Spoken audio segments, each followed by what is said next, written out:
everybody, this is Kanisha Jocelyn. I am studying at grade 7 and today I am here to explain you about animal fibers, the third chapter of 7th standard. So let us start with the lesson. So what is a fiber?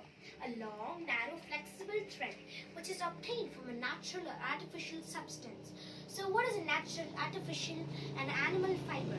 So it's nothing but natural substances, nothing but it's obtained from nature, like it's obtained from plants, and examples of these are cotton and jute. So what are animal fibers? As from the word animal, you can see that these fibers are obtained from animals.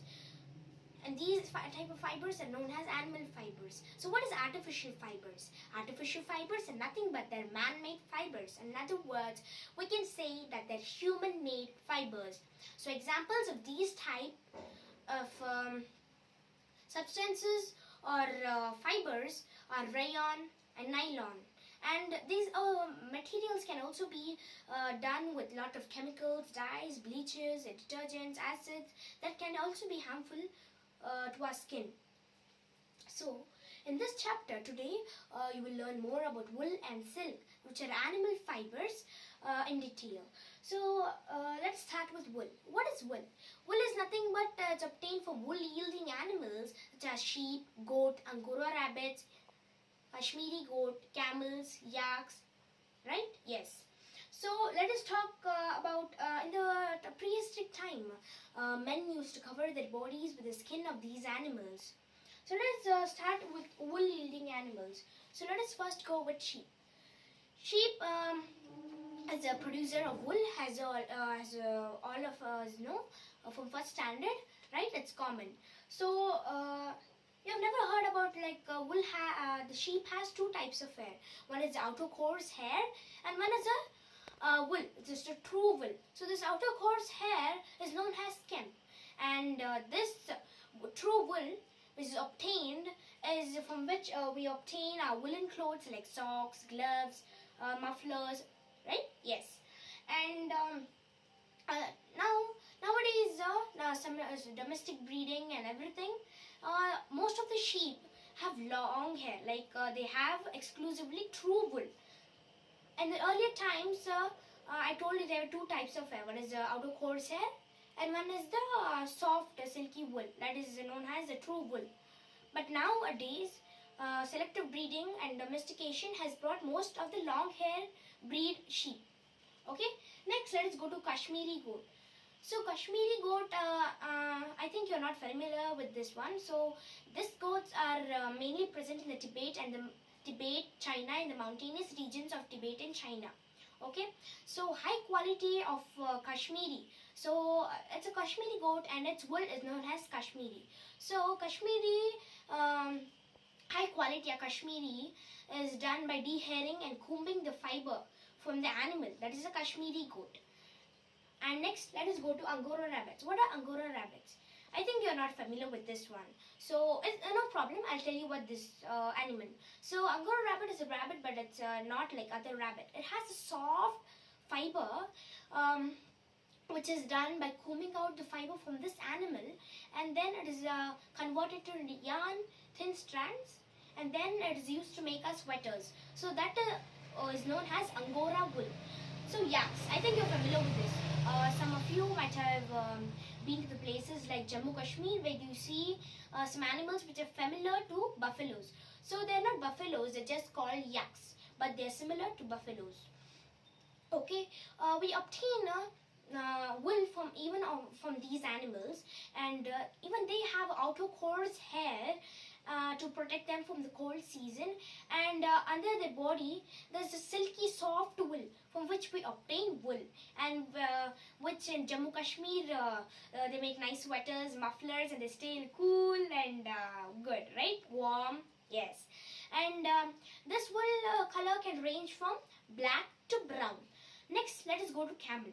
Camel, as you know, it's a ship of the desert. You have been learning it from first standard, from a teacher telling, camel is a ship of the desert. Repeat after me 5 times, right? Yes. So you have not known that, I think you have not known about camel wool. So camel wool has excellent thermal insulation properties, and the camel wool, even it has outer horsehair which protects it from the scorched sun there. It will be very hot, right? Yes. There's a scarcity of water also there. Yes. So for that reason, they have a coarse hair that will grow up to 15 inches long. What is that? 15 inches long. Okay. Now let us go to sheep farming. What is sheep farming? I think many of you are familiar to this one. Sheep farming is nothing but rearing or breeding of sheep. Yes? Right. These sheep are mainly reared in the semi-arid and the mountainous regions of Rajasthan, Uttar Pradesh, Jammu Kashmir, where Jammu Kashmir we need lot of wool. So there might be lot production of sheep, yaks, right? Yes. So most of the wool-eating animals are present in the cold seasons because they're adapted to that region and their body temperature is quite good for that season. Okay. So next, you might be wondering how we get these woolen clothes. Yes. So now I'll tell you about all the processing of wool. So here it is, processing of wool. Processing of wool is nothing but just shows we get a detail about how the wool is taken from the animal, then how it's cleaned, tangled, and then weaved, knitted. This one we will learn in this particular processing of wool. Okay. So first we'll start with shearing. Shearing is nothing but removing the hair, collecting the hair from the animal like yaks, camels, sheep, Angora rabbits, goats, Kashmiri goat. Yes. But please understand that only wool-yielding animals can produce wool or give wool, not any other animals like giraffes and elephants. Please be very mind yourself from telling wrong things, right? Yes. So what I was telling. So shearing is nothing but I told you it's removing or collecting of the hair from the animal. It is wool-yielding animal. I'm telling it once again. It's wool-yielding animal. Okay. So this is done with common shaving blades, which is used by the barbers. Your father must be going to the barber shop and he shaves his beard sometimes, yes, with a shaving blade, right? And sometimes you go for haircuts. Do you go for haircuts? Because your hair grows so long that you get so irritated to manage it, right? So that is when you go for a haircut. So this is similar to shearing. So on this one I told you they use shearing blades like hand blades, scissors, right? Yes. And why do I do that? And you must be wondering or thinking about many other questions like, what does a sheep feed on? How long can a sheep live? Which season will the breeders cut the hair, remove the hair, collect the hair from sheep or other animals? Or many questions. So let me tell you. So sheep, as you know, they're mostly feed on grass, as you've seen. Sometimes like the shepherds with their sheep, right? Yes, they will be grazing on grass. So sometimes they will be fed with pulses or grains or dry grass to make them healthy and strong. And sometimes they'll be fed with many mixtures of seeds. Like seeds is nothing but grains, pulses, right? And you might be also wondering, I want to tell you, which season will the breeders cut or collect the hair from the wool-yielding animal? They do it in the summer because in the winter it might feel the sheep or the other wool-yielding animal might feel cold and it might die.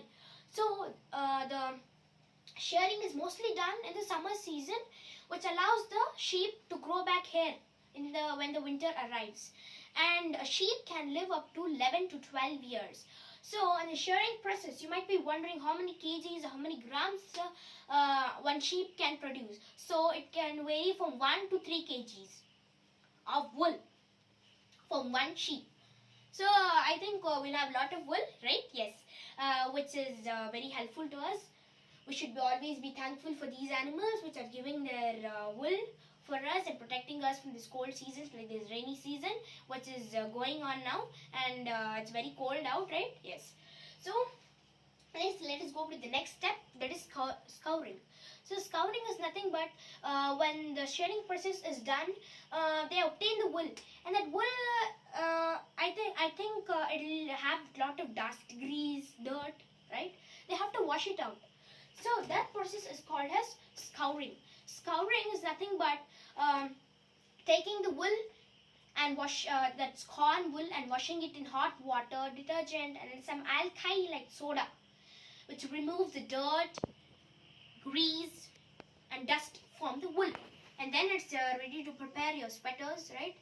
Don't think it's directly used. There are 3 more steps for us to move on. So next is sorting and grading. So what is sorting and grading? Sorting is nothing but when the scoring process is taken, is over. Next comes the sorting and grading process. So in this process, the sorting is nothing but like sometimes your mom tells you to separate all the vegetables when she's gone to market, like tomatoes, brinjals. You have to separate it. It's nothing but sorting, right? It's separating. Of course, it's separating. So what they do in this process is nothing but when the process of scouring is over, some wool might have get damaged. So the removal of that wool and sorting is also done, like seeing how the strength, durability, color, texture. That is nothing but sorting. As I told you, an example, like when your mom goes to the market, brings vegetables, she tells you sometimes, please separate all the vegetables and keep it in the covers and lock it and put it in the fridge, right? Yes. So this is what. And you might be wondering, what is grading? Grading is nothing but when you get your results, like in the mass card, A plus, B, A, C, D, E, yes. So that is nothing but grading. So this is similar to that, which example I gave you, it is similar to that. So in this one, they'll judge the wool, and the fine wool will be priced high, as you know, and the low quality wool is sometimes it's priced low for the customers to pick, right? Sometimes there's a lot of losses, or there are a lot of profits for the sellers, or it's a great loss for us for buying such products. So no worries. Today I'll also tell you about how to identify if it's a pure or a true wool. Okay. So this is grading. Okay. And fine wool is used to make lightweight textiles. Textiles is nothing but your clothes, like not clothes, woolen clothes, caps. Yes. Okay. So let us go to carding. So I'll give you an example for this. You might have gone through this. So your hair is somehow tangled. Tangled is nothing but knots. Like your mom somehow catches you and then she makes you sit, and then she tells, I'll just comb your hair neatly so that it'll be neat and you look neat and clean and tidy, right? Yes. Sometimes there'll be a lot of knots you have not combed for months or years or weeks. Yes. Sometimes. It's not rare. It's rare, but sometimes some people do that. Yes. Okay. So when your mom is combing, sometimes there'll be a big knots. So you cry out, Mommy, it pains. Mommy, please don't. Please. You have tears in your eyes and you start crying. Mommy, please don't do that. Yes? Right. So, and similar to this example which I gave you, the card is nothing but passing this fibers which will be tangled. Tangle is nothing but it will be somehow like it will have knots. It will not be clean and tidy. It will be untidy. So that process is called carding. So in this process, these fibers are taken into a series of metal clip. Metal clip is nothing but it's made of steel or metal, and it's just like our teeth. It's not similar to the teeth. It will be pointed. Okay. I think I've understood which is what is pointed. Pointed is nothing but it will be very sharp, edge, curved. Right? Okay, it will be passed through it and then it will be very neatly done. It will be neat and tidy, and then the next process is spinning and weaving. So what is spinning? So when the process of carding is taken place, some wool, the carded wool, that is known as the untidy wool, okay, by passing to the metal clips, they would have kept spinner there. It's nothing but they would have just kept like you can see the threads, tubes of threads at your home when a mom is stitching. You can observe that. So that they keep that, and then the thread goes on spinning. So how in this metal clip it goes on sending the fibers, and then it's spun, and then weaving. Weaving is nothing but it is worn into fabric. Fabric is nothing but it's in the shops, like in the cut piece centers and all, you get that cloth, no? That is called as fabric, and then it is stitched and made into clothes like your uniforms, blazers, socks and everything. Okay, that is called as weaving. So now I'll tell you the properties of wool. Properties of wool is nothing but like how the wool is, how it's usual. It's very rare, but how it is as usual. So how is the texture of the wool? I explain you in properties of wool. So have you ever seen a woolen cloth? Woolen cloth, yes. You might be wearing in these winter seasons, in the rainy seasons. You think it's very nice to touch. It gives warmth to you, and it has a nice appearance, right? Yes. And another property, and a very important property of this is insulating nature. Insulating nature is nothing but as you see plastic. If you burn plastic, it smells so like it doesn't smell good. You feel like dizzy, right? Yes. So the main property of this wool is, when we keep it at burning, it will smolder either. So smolder is nothing but burn slowly. Okay? So slowly it will burn. It will not burn that fast. Because as you know, there will be tiny gaps which traps the heat, and then that will keep you warm. And it will not let, the wool fiber will not let the hot air from your body to reach. So you might have come across like so one bedsheet is better than two bedsheets. So why is that? So if it's one bedsheet, like all the hot air will be gone. So like if you prefer woolen bedsheets, like woolen rugs, yes, your body will be very hot. Why? There will be very tiny gaps which will trap the hot air and give you warmth. So that say that one bedsheet is better than two bedsheets. Okay, if you're using a cotton bedsheet, like if it's two, then it will be more warmth. Yes. Okay. So what is the chemical structure? Chemical structure is nothing but how it is formed, like the sheep, the proteins, or any other chemicals. So this wool has a certain protein which is biodegradable. Biodegradable is nothing but it will get decomposed. Like it is like a mixture. You get manuals, fertilizers, pesticides, right? That are called that humus. Another word for it is humus. Huh? That is humus. Okay. So next we will go with properties of wool is over. And next I'm going to do quality of wool. So quality of wool, as I told you, I'll tell you about if it's a true wool or pure wool. So how you can judge a pure wool or nice quality wool is nothing but you should just check the elasticity, diameter, and its capacities in taking coloring dyes. That's very important. Yes, right.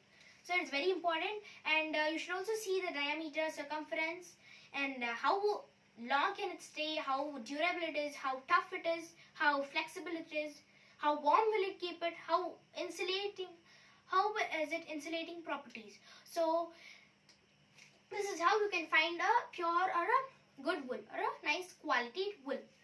So next we will go to the next topic, which is silk fiber.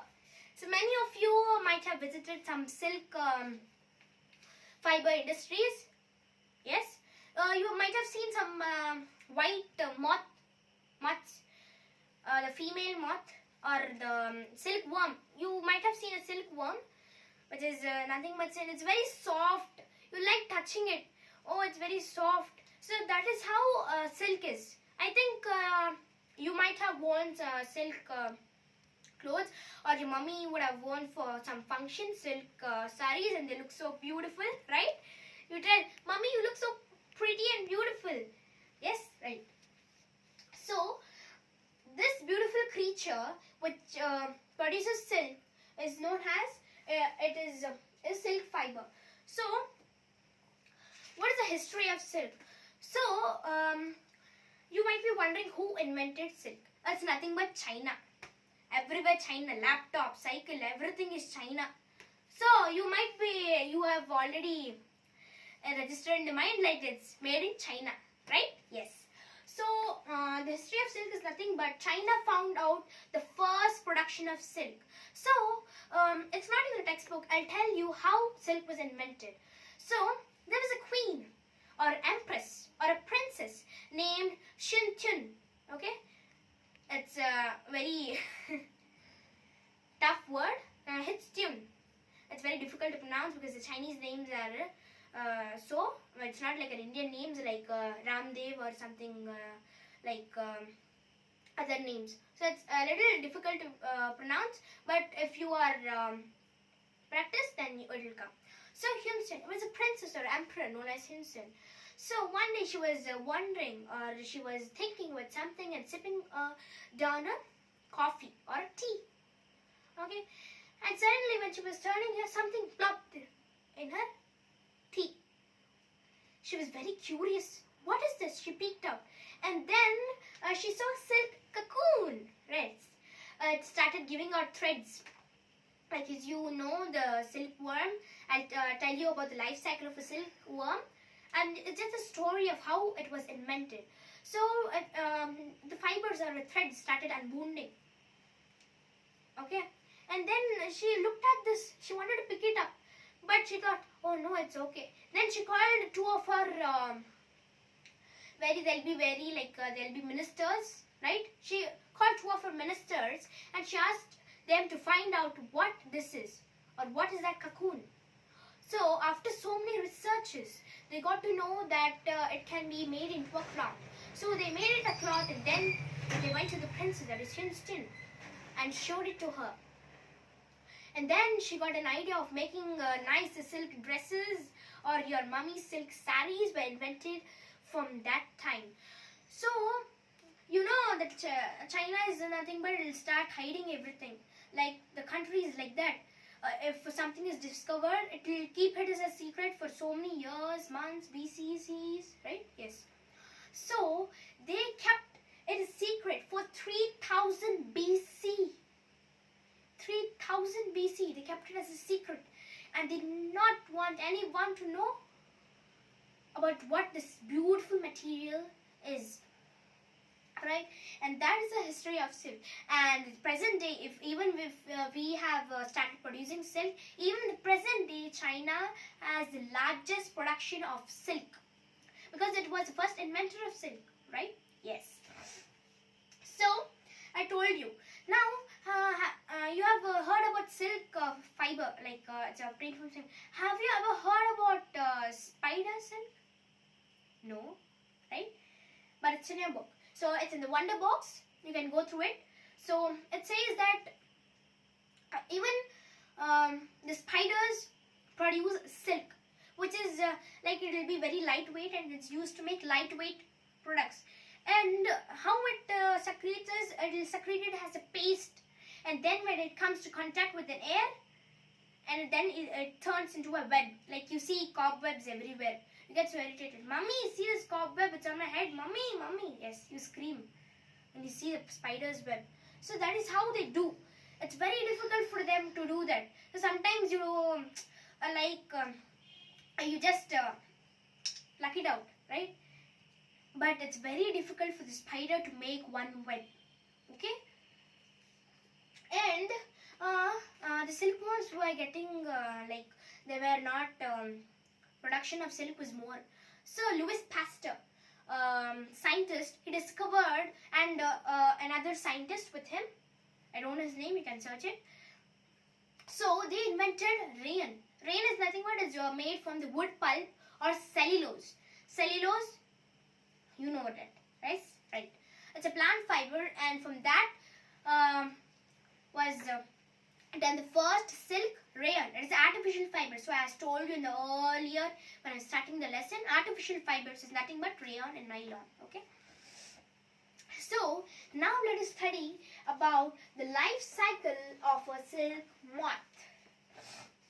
I think you're interested about learning this one. Yes, I think.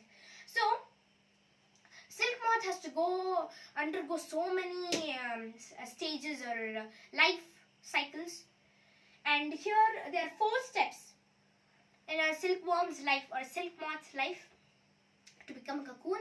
So the first step is the egg. The first stage of the silkworm or cocoon is nothing but egg. So the female moth lays her eggs. She lays hundreds of eggs. She lays it only on mulberry leaves. So actually, I want to tell this. Silk moth mainly feeds on mulberry leaves. Yes. So it's the first chain of the silkworm's life. So the female moth lays 200s of eggs, and then she lays it in the summer, and then it hatches in the spring. And then comes larvas. Now you like touching that caterpillars, which your mom and dad tell don't touch it, it will prick you. So some caterpillars are like they'll be very pricky for you. So be careful when touching a caterpillar. Okay, please look at it and then touch. If your mom and dad warns you not to touch, please don't touch, or else your body will be itchy. That's all. Yes. So larva. So larva is nothing but when the egg it hatches and some small caterpillars come. That's known as silk moth. They'll be very small and they grow a very big size by eating mulberry leaves. So the first stage is egg, and the second stage is larva. So larva, I told you, as it comes, it will be a small caterpillar, and then starts its feeding process. So it feeds. In this 27 days, it feeds continuously, day and night, afternoon, evening, day and night. Nice. So at this time, in the 27 days, it will shed its skin 4 times. Shedding of skin is nothing but removing the old skin and getting back a new skin. So it doesn't happen in us. Like sometimes you are wounded or injured. Sometimes you might have observed that it turns into a black thing.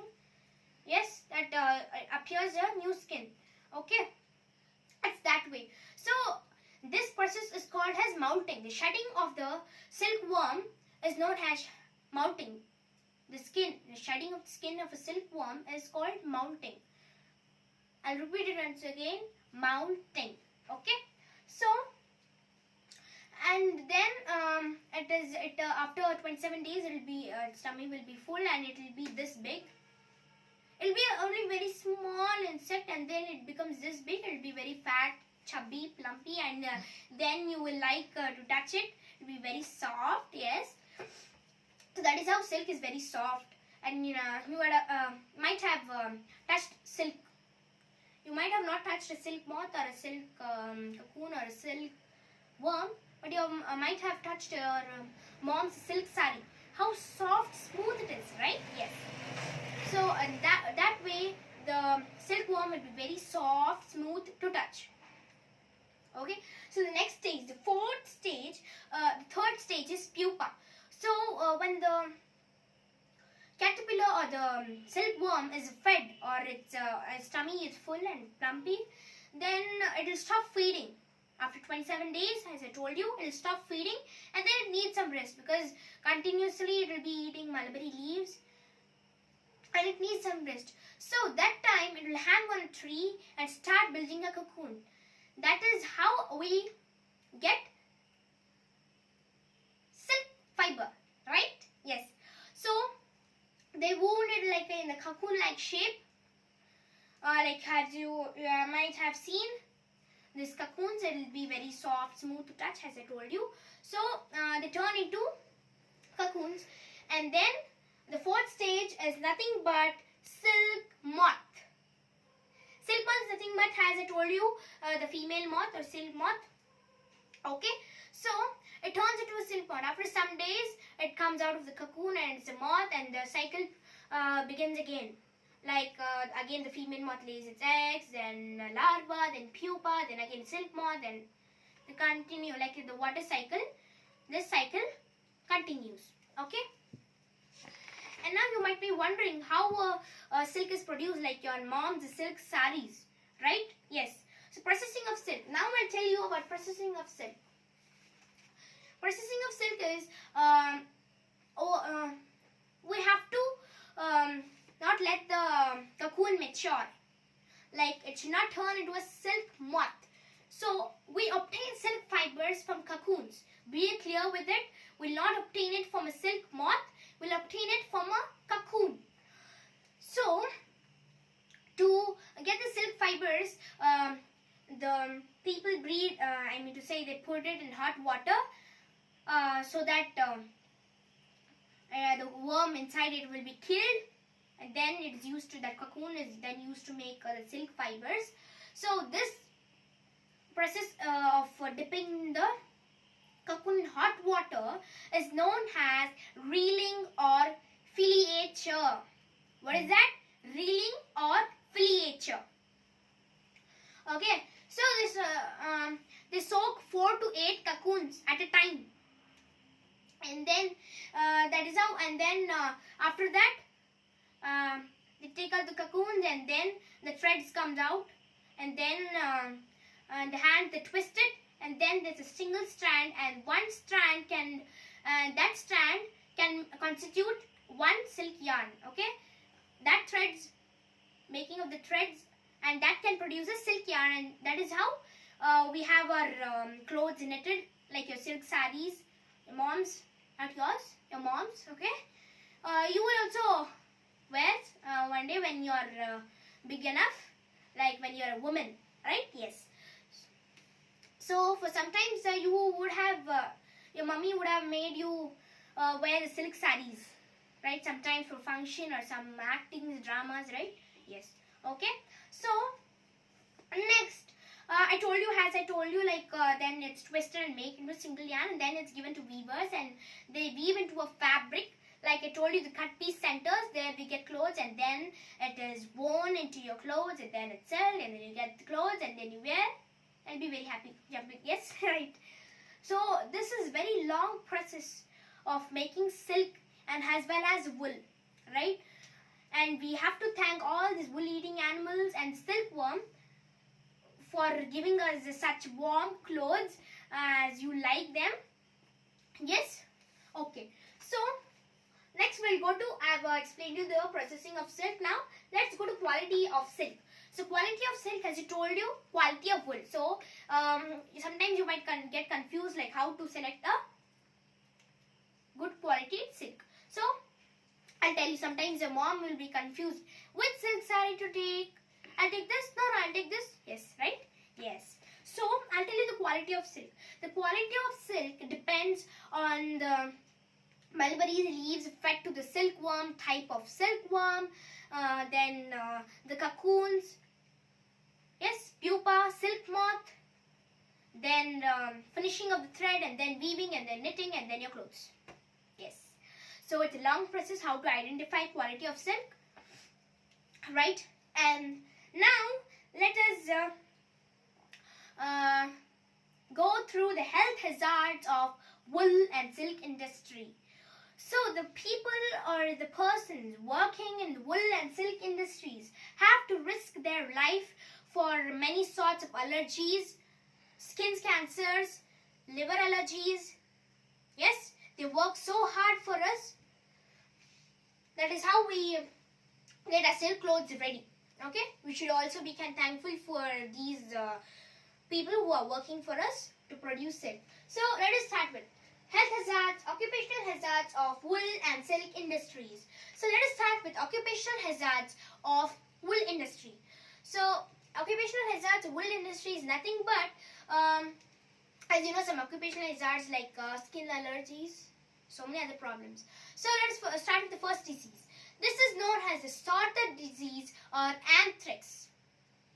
This is present in the fleece of the infected animal. Fleece is nothing but the coat of the animal. The wool yielding animal, it will be sometimes infected because they don't take bath every day like us.